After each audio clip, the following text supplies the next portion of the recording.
हमारी बुद्धि में विवेक आएगा। तो भजन करने से पहले बुद्धि शुद्ध होती है और विचार आते हैं, विवेक आते हैं, धैर्य पूर्वक। और भजन फिर संयोग भी बना देता है। अगर आप परिवार में भी हो, गृहस्थी में भी हो, तो भगवान आपकी व्यवस्था कर देंगे, पक्का कर देंगे। जब भगवान से जीव जुड़ा नहीं होता तो उसे कष्ट ही कष्ट भोगना होता है। इसलिए गृहस्थी में भी रहकर भजन करो, भगवान का आश्रय लो, वो सब व्यवस्था कर देते हैं, वो समझा देते हैं, वो हर व्यवस्था। सबसे बढ़िया बात है दिमाग का फ्री हो जाना, बोझा न लादना। दिमाग अगर स्वस्थ है आप लोगों का तो बड़े से बड़ा कष्ट आप झेल सकते हैं, बड़े से बड़ी समस्या का निदान कर सकते हैं। और अगर दिमाग बीमार हो गया तो फिर आप परेशान। लोगों के दिमाग बीमार हो रहे हैं, धन है, संपत्ति है, लेकिन जिसे डिप्रेशन कहते हो ना, वो दिमाग बीमार हो रहा है। क्यों? भगवान से विमुख है इसलिए। नहीं तो हर परिस्थिति कष्ट सहित सही जा सकती है, धैर्य पूर्वक सही जा सकती है। अगर भगवान का आश्रय, भगवान का भजन है तो सब ठीक हो जाएगा।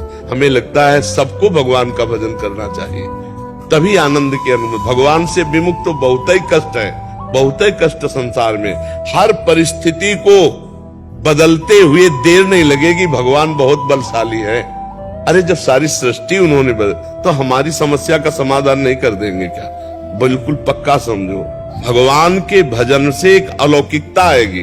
वो दिव्य निर्वाह करने वाले, वो सुदामा को दे देते हैं, जैसे द्वारिकापुरी वैसे सुदामापुरी थी। तो भगवान का भरोसा कर लो, ये केवल कहानी की बात नहीं। उनको करना होता है ना, वो एक अलौकिक ढंग से करते हैं। और अपने जब कर्ता बनोगे तो परेशान हो जाओगे।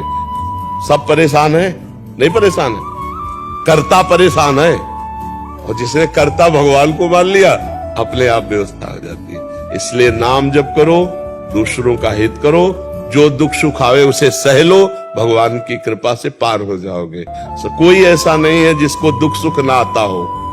साधु महात्मा भगवान जिनके अवतार लिए, वहां भी देख लो ना, देवकी वसुदेव कंस कारागार में दशरथ जी का प्राण त्याग देना, भगवान का 14 वर्ष का वनवास, सीता जी का अपहरण, ये सब देखो ना आप। ये दुख सुख कितने जोर के भगवान की लीला में है। तो हम लोग तो जीव हैं, वो तो भगवान है। जब वो यहाँ अवतरित हुए तो दुख सुख का खेल चला, तो हमारा आपका तो चलेगा ही। थोड़ा मजबूत बन करके चलो, टूटो मत, हारो मत, झुको मत इस बात से कि अब तो मैं किसी काम का नहीं रह गया। नहीं, सच्ची बात, हम उन्हीं प्रभु के चरणों में चित्त जोड़ने की बात कहते हैं। ये सबसे बड़ा जादू है, सबसे बड़ा जादू है भगवान से चित्त का जुड़ जाना।